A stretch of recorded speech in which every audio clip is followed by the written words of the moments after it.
हरिओम. आज गुरुवार 2 जानेवारी 2025. सद्गुरू ब्रह्मचैतन्य गोंदवलेकर महाराज आज आपल्याला प्रवचनातून सांगणार आहेत की नाम सद्गुरूकडून घेणं श्रेयस्कर. नाम सद्गुरूकडूनच घेणं जरूर आहे की ते आपणच आपल्या आवडीप्रमाणे घेतलं तर चालेल? वास्तविक भगवंताचं नाम स्वतः सिद्ध आहे, परिपूर्ण आहे.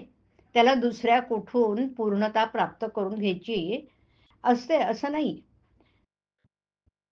म्हणून सद्गुरूकडून घेतलेलं नाम आणि आपण स्वतःच्या पसंतीनं घेतलेलं नाम यात फरक करता येत नाही.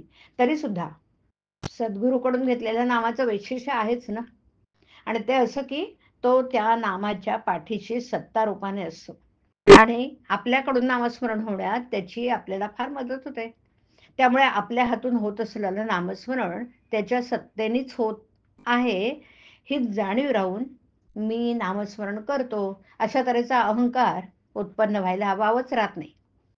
सद्गुरूच्या आज्ञेचं पालन करता करता साधकाला नामाची गोडी लागते आणि नाम पोटभर घेतल्याने त्याचा आत्मा तृप्त होतो आणि म्हणून सद्गुरूकडून नाम घेणं जरुरीचं आहे.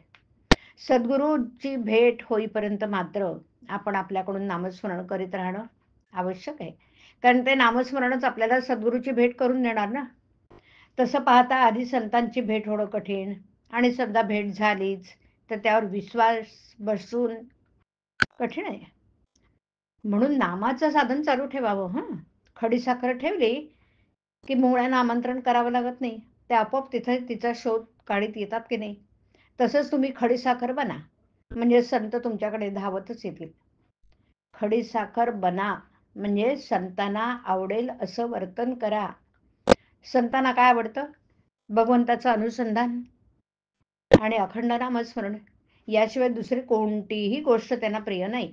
आणि म्हणून आपल्या हृदयामध्ये नामाची ज्योत अखंड तेवत ठेवा. सद्गुरू तुमचा शोध घेत येतील आणि तुमच्यावर कृपेचा वर्षाव करतील.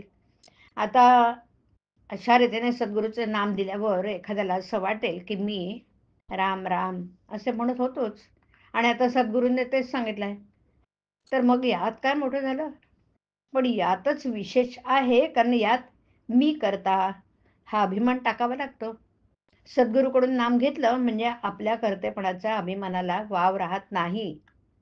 मिठाचा एकच खडा खीर नासवायला पुरेसा होतो की नाही, त्याप्रमाणे अभिमान हा सर्व साधन नासवायला कारणीभूत होतो. आणि म्हणून अभिमान टाकणं ही फार महत्वाची गोष्ट. भगवंताचं नाम हे औषध समजावं. भगवंताची प्राप्ती हे त्याचं फळ आहे. जरूर तेवढंच करणं म्हणजेच सांगितलेलं तेवढंच करणं, जास्त न करणं हे त्याचं अनुपान समजावं.